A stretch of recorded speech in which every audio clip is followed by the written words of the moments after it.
All right, I would like to call this meeting to order. It is 3:00 on May 14th. This is the Policy Review Committee. Good afternoon. My name is Carolyn Weems. I'm the chair of the Policy Review Committee, and the special meeting of the Policy Review Committee is hereby convened.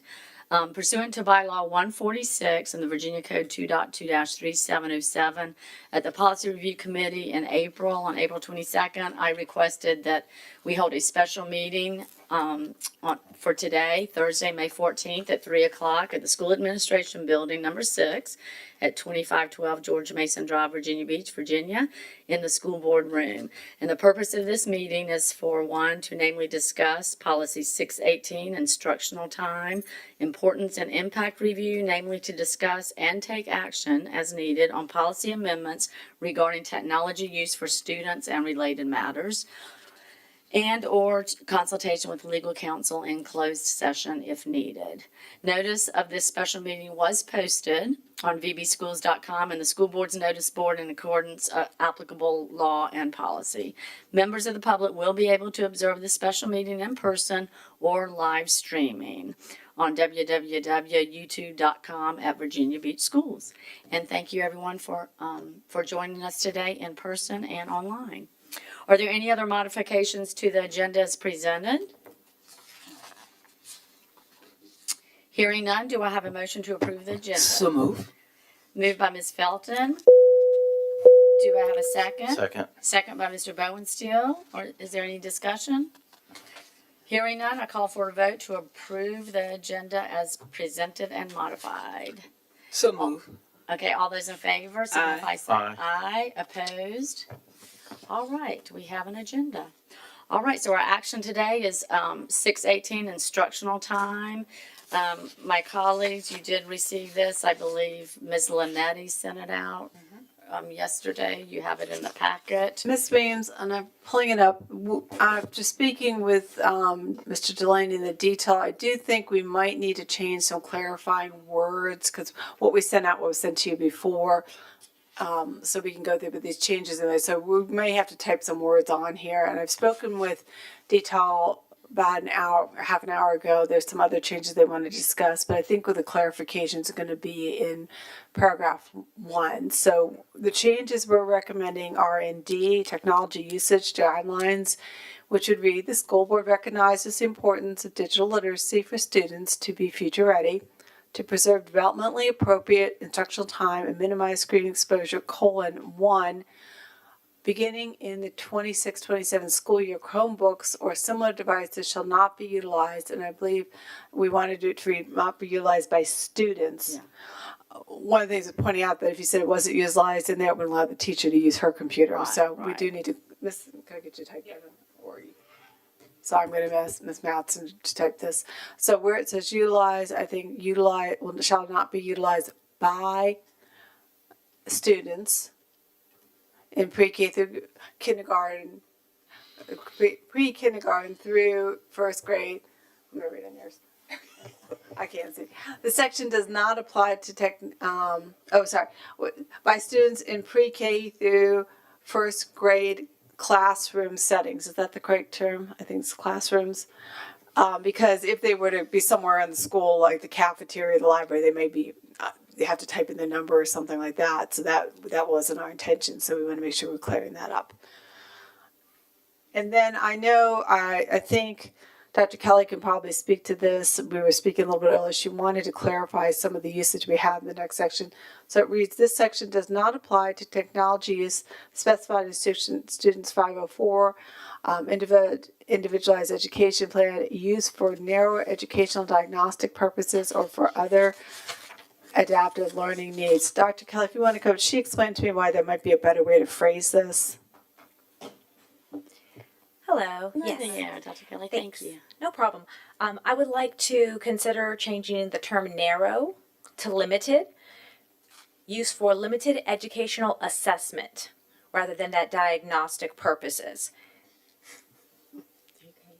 Yep. Yeah, I was actually going to ask you, what is a diagnostic purpose? So, Yes, we wanted to make sure that limited, we know that we're limiting the amount of time that students are on the screen. So this is actually, rather than a narrow, we're limiting the opportunities for students to have these types of assessments. And right now, as you know, we level set. We use a level set to identify students' areas of strengths and weaknesses using different programs. And we could talk a little bit about that if we want to talk about instruction really quickly. I just want to make sure there are a couple things I wanted to highlight to make sure that you guys were aware of, like the division literacy plan. In the division literacy plan, which is approved by the school board, currently we have a very cohesive plan, kindergarten through 8th grade. One of those programs that we have in there is the Lexia Core 5. And that was one of the instructional programs that in kindergarten and first grade, like all the rest of the grades, they did have those educational assessments where students took a level set, and then that level set provided teachers data, and some students continue to work on those assessments. There was a time range of between 20 minutes per week to up to 80 minutes per week, but those were those computer adaptive programs. But we used that was specifically included in our division literacy plan. So I wanted to note that that would be a change that we would just have to make moving forward, which would impact, as you've noted, what we would need to ensure that everyone was aware. Some high quality instructional materials are required by the Virginia Literacy Act. So the Lexia Core 5 is one of those approved resources that we're using in kindergarten and first grade. We'll need to consider and explore another supplemental resource that teachers are using during that independent and small group time, because that's one of the things that was used in kindergarten and first grade right now.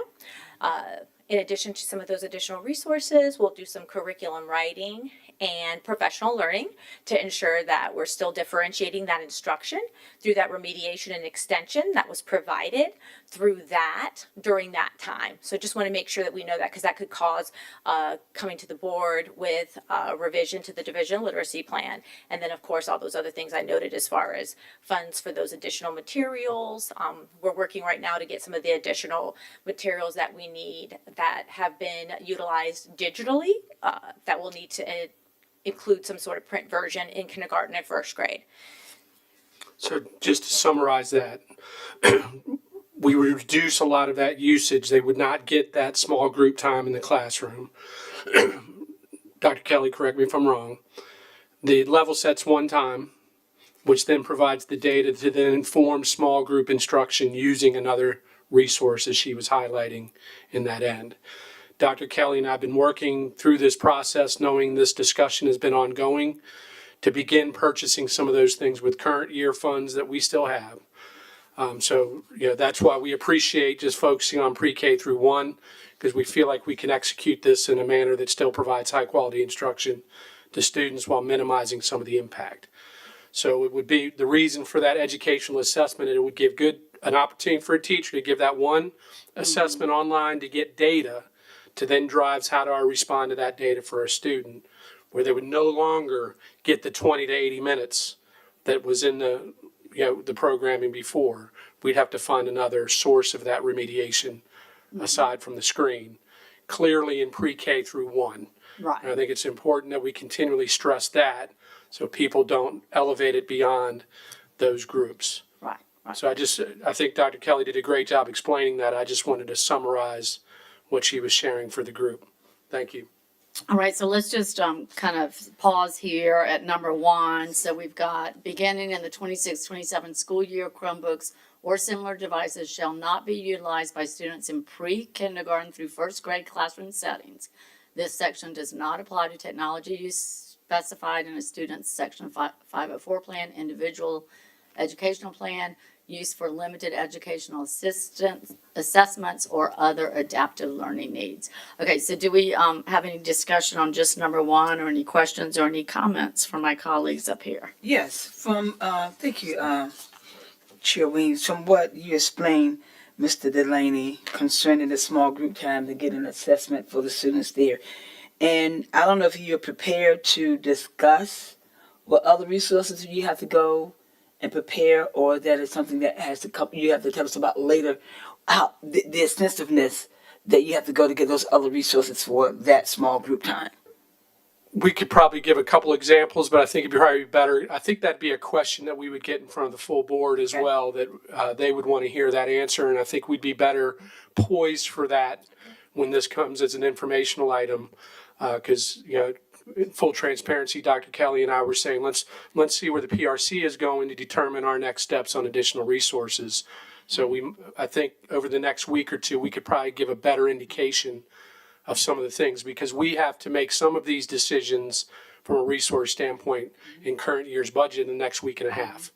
So we're going to move forward pretty quickly. And to summarize, we can give you a better indication of that when this comes as an informational item, I believe, on the 26th. Okay. So either way, when you mentioned two major words to me, budget and resource. So I definitely would like to hear. Yes, I think that's a great question. We can do that for you. We are operating under the expectation that although, and so Ms. Linetti spoke about this a little bit, but a main reason for that landing on in the classroom is it does provide an opportunity for teachers to hit the research standards and computer science standards in a library, some of those other standards that are hit. But we also recognize that that is a transition to another learning space that sometimes is in competition with other grade levels. So we want to make sure those teachers that aren't able to do that still have and Dr. Kelly used this term that I think is really important for you guys to put in the forefront of your mind, is high quality instructional materials.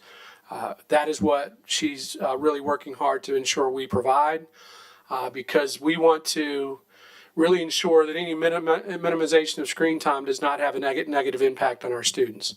And if we want to see if it does, we've got to minimize that number, and we've got to see what we substitute it with and then gauge, was this effective? And that's why, again, I appreciate not including beyond first grade, because it really gives us an opportunity to measure if this was the right move as we start analyzing the data over the year. Some of the things that you mentioned, they are and will be my concern. Exactly what you said about high quality direct instruction, resources, and budget. Yes. Because what the changes that we're making are they're more than moderate changes to me. They are high, and things that we have to do, especially with the teachers, professional development that they will have to get as well. That's going to be included in all of this. I think it's an accurate perception on your part. I think everybody would agree that that's something we want to ensure that high quality instruction continues. Yeah. Okay. Thank you. Mr. Bonesteel, any comments on number one? I think I'm good. Okay, well, yeah, I appreciate, and we've had some discussions too about to make sure it's clear that this is talking about students and then in the classroom settings. And I would like to say that I have spent a great amount of time talking with teachers, parents, media specialists, library media specialists about this. So, and it seems that from all my conversations, it seemed pretty universal when we were talking about 4, 5, and 6-year-olds, pre-K through first grade. And then the second grade was where it was kind of getting a little bit, we don't know. And so I think that this is a good compromise to say, let's pause. And like you said, at the end of this year, next year, we can see if the reduction was helpful, if it was harmful, and to move forward or not to move forward. So I appreciate that as well. All right, so no changes with number one from what they have right now. Okay. All right. Number two, I guess would be the same. I guess we would change that narrow educational diagnostic purposes to the same language as limited educational assessments. Is that correct, Dr. Kelly? Okay. So Cameron, do you want to just take number two since you started off, or? Sorry, Ms. Matson's typing in. Beginning the 26-27 school year, students in grades 2 will remain one-to-one Chromebooks or similar devices, but cannot take Chromebooks or similar devices home. This section does not apply to technology use specified in a student's Section 504 plan, individualized education plan, a use for limited educational assessment or other adaptive learning needs. So this one is specifically second grade. Right. And the difference between them and we'll see the upper grades is that they won't be taking the Chromebooks home. Right. I may have, No, limited educational assessments. Yeah, we've substituted that in. sorry, I may have read the wrong one, so.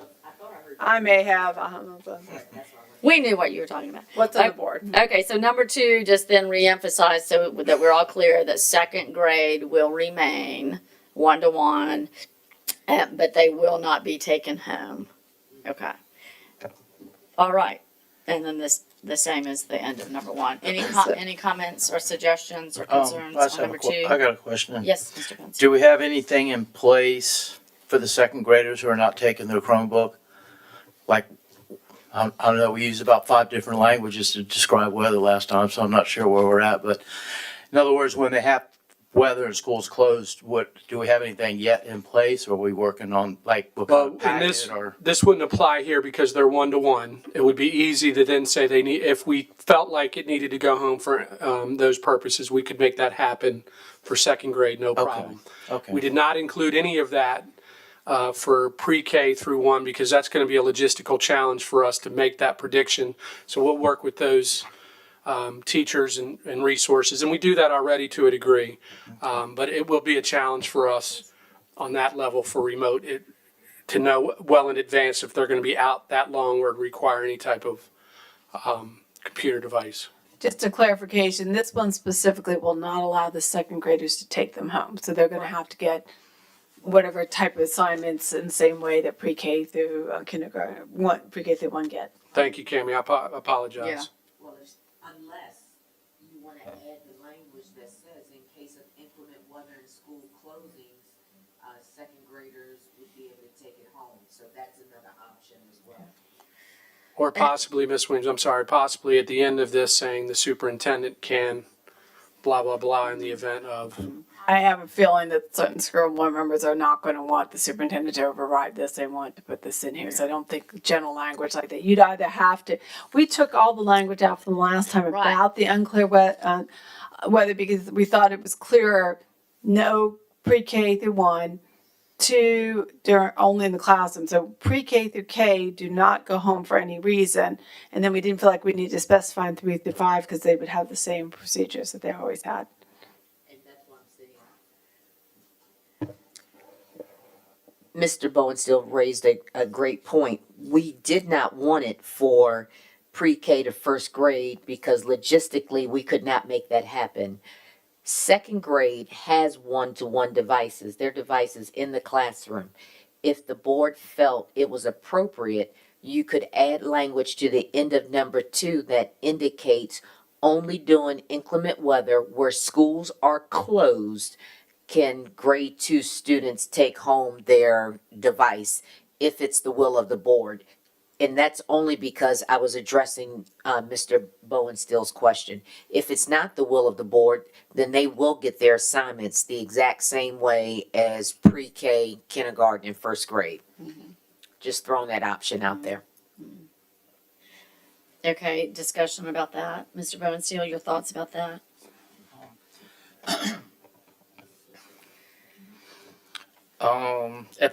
If they're using it 1-to-1 and they're already having it, to me, it just kind of makes sense. I guess we'll have some sort of approval from superintendent or designee or something in lines, or just automatically, would they just be, if the school's closed? You know what I'm trying to say? Is there like a decision that has to be made, or we're making it that they automatically just get to take them home? It would need to be written into the policy. We Yeah. would not make the decision otherwise because currently it says they will not go home. So if it's only under the unique circumstances of schools being closed for inclement weather, then we would need to add that language to the policy, because if not, second grade will not take these devices home. So, Okay. yeah, so we've got to decide, because I'm assuming that 4-year-olds don't have homework. Is that a correct assumption, that pre-K doesn't have homework? I hope not. Well, I mean, but class, you're talking about, yeah, you're not talking about homework, I'm sorry.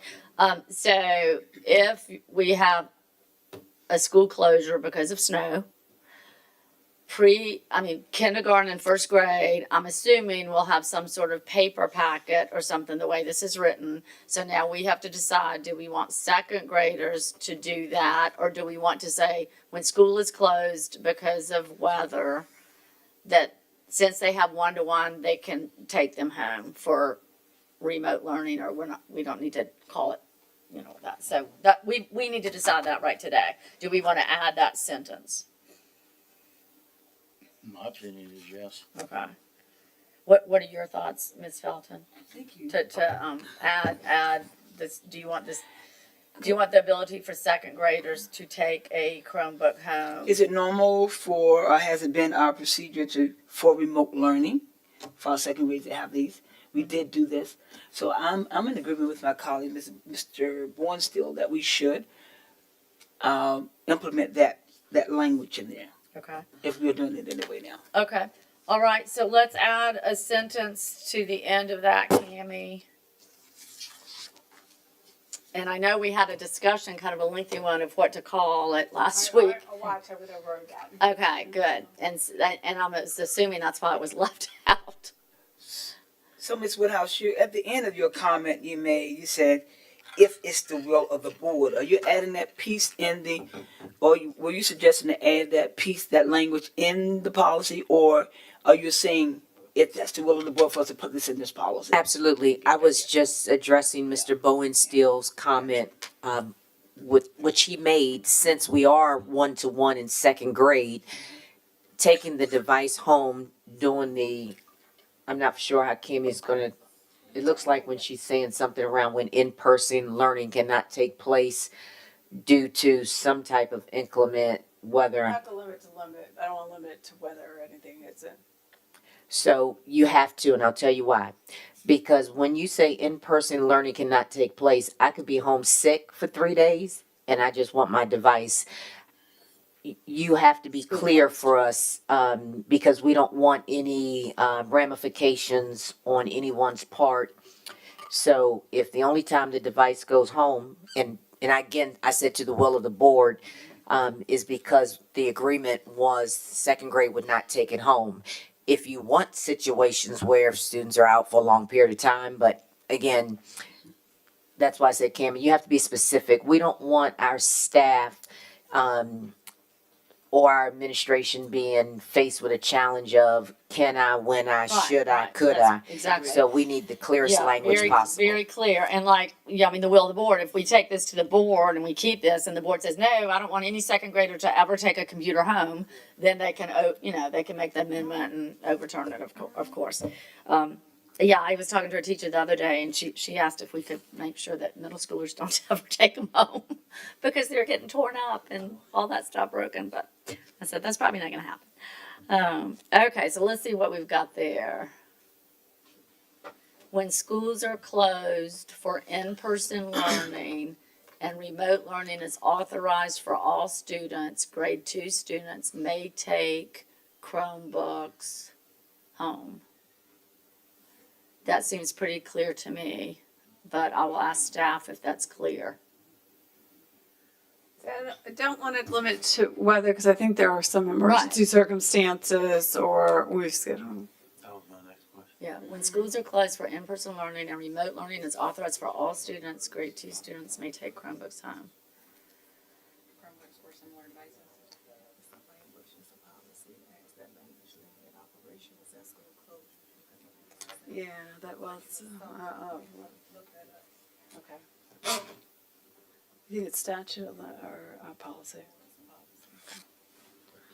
Sorry, Dr. Troutman's pointing out where I maybe get the language we need.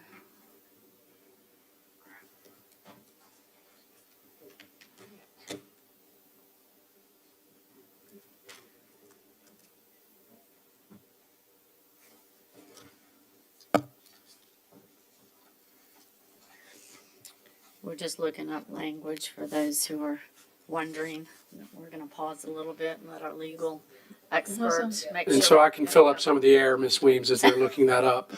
One of the things we're making sure we think about is we do have an emergency learning plan for inclement weather. That on day 1 this occurs, day 2 this occurs, day 3 this occurs. And so we're trying to make sure we match that language, because I could also look at that and say, schools are closed for in-person learning. A lot of, would somebody say, is that a staff day? You know, I just some questions come to my mind that we can clean that language up around what is considered on those areas. And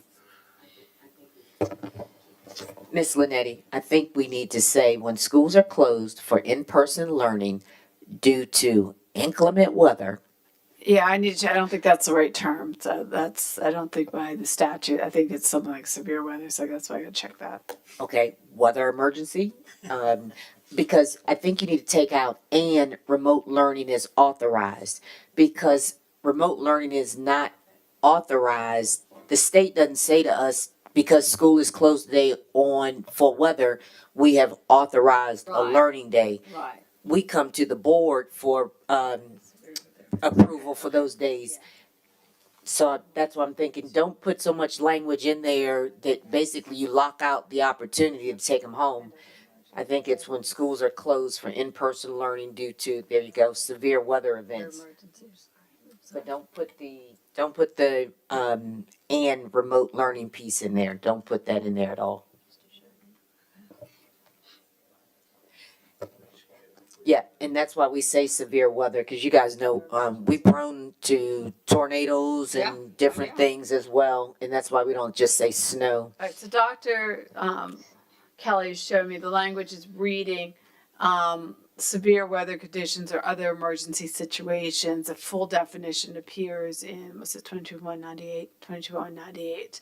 I mean, that is a section that talks about the amount of hours or days you have. That's what we've been worried about. We don't want to say anything that disqualifies that time is meeting the necessary time you have to make pursuant to the statute. So the language that's proposed will read, is suggested is when schools are closed for in-person learning due to severe weather events or other emergencies. I'm actually wonder if, and why don't we just take out, we don't need to say in person, when schools are closed for what severe, so Yeah, when schools are closed for weather events and other emergencies, I don't think we need the rest of. Because that would cover your staff Yes. day, because the staff's not gonna go when we have a tornado. Yeah, that would cover that, yeah.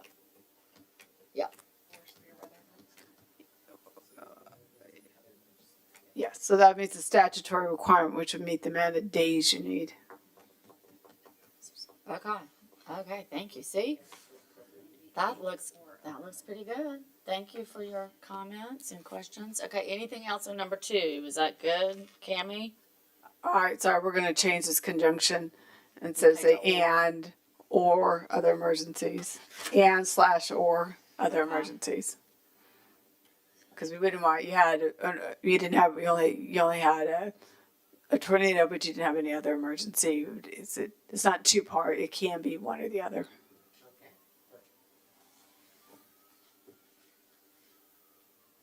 Okay, that looks good. Okay, number 3. All right, beginning in the 26-27 school year, students in grades 3 through 5 will maintain one-to-one Chromebooks or similar devices and will be allowed to take such Chromebooks or similar devices home. All right, and that's just to clarify, to make sure everybody knows that 3 through 5 is as is. The same practices we currently do. And 4 would be the school board directs the superintendent designee to provide an annual report and presentation on student screen time. This report shall include data aggregated by grade level, trends over time across grade levels, and any plan to mitigate screen time. Any comments on number 4? Ms. Felton, any comments or concerns or suggested changes on number 4? No. All right, well, again, I think this is good. We have talked about this a lot. Thank you, staff. I'd like to make a statement though. Yeah, okay, you go ahead and I'll, No. no, good, no, you go After, ahead. after. I got you. You go. I'd like to thank the staff as well for all your work that you've done. Dr. Kelly, Dr. Gold, Mr. Delaney, Dr. Woodhouse, Miss Trotman, Dr. Trotman, keeping our staff in mind. And I'm hoping that you took the time, even though this is a policy coming from the board which we govern. I hope that all of the 90+% survey that the teachers sent in was included in your decision and how to go forward with this, because that was important to me. That we heard the voices of the teachers and the community as well. After talking with several principals and seeing the action for myself in the classroom, and you did go back. I appreciate you really delving in on the data that the teachers need to just assess our students to see where they are. And they were using it for that time, because that was one of the conversations that they did have with me extensively, that the data that they know where our students are and how they could move forward with helping them to succeed, to be better students. Glad that you included all that in it. I just want to make sure that we understand that any changes that we make is almost like, for the best terminology that I have, is like a domino reaction, because you have to professional development for teachers, reassign things, and the two words that kept coming up from Mr. Delaney was budget, time, and resources. And I'm looking forward to how that's going to come out, how that's determined. That is my comment. I'm glad that we got to this point with this policy. And sometimes you have to choose which hill you're going to die on. So I can compromise with a lot that's been languages that is in this. And thank you, Attorney Linetti. Thank you as well for all that you do. Thank you. Yes, thank you. And I think this is a compromise, because I think, and like I said, from talking to folks, and this includes teachers, library media specialists, parents, you have no Chromebooks at all until 6th grade, to Chromebooks for everybody all the time. I mean, there is such a different range of opinion on this. And so I think what the board has done is we're trying to address a problem that we believe exists. So I think we're doing it in a very, very responsible, cautious moving way. And I think that that then we'll see if the reduction was helpful, and hopefully I think it will be. But and then we'll see all the logistics surrounding that when y'all get back with us. But I do think that that this is a very reasonable policy and making a change that we believed needed to happen. But like I said, I think that we've done it in a very reasonable way. And I appreciate Ms. Felton and Mr. Bowensteel's comments. And again, after talking to so many people, this is a compromise, and it's one that I will be able to get behind as well. Mr. Bowensteel, any lasting thoughts? No words of wisdom? No. Okay. All right. Just a motion, make sure your motion to send it to the next PRC agenda since we're a little off cycle. Do you just want to? We can. Correct. That's what I say. Do you want it to go as a PRC recommendation for information? Then put it to PRC for information, and then we'll handle it from there. Specifically D onto the school board at the next school board meeting for information. I'll motion it. Motion by Mr. Bowensteel. Do I have a second? Second by Ms. Felton. Any more discussion? Okay, the vote is to send as amended today, letter D on this policy 618 to the next school board for information. All those in favor? Aye. Opposed? All right.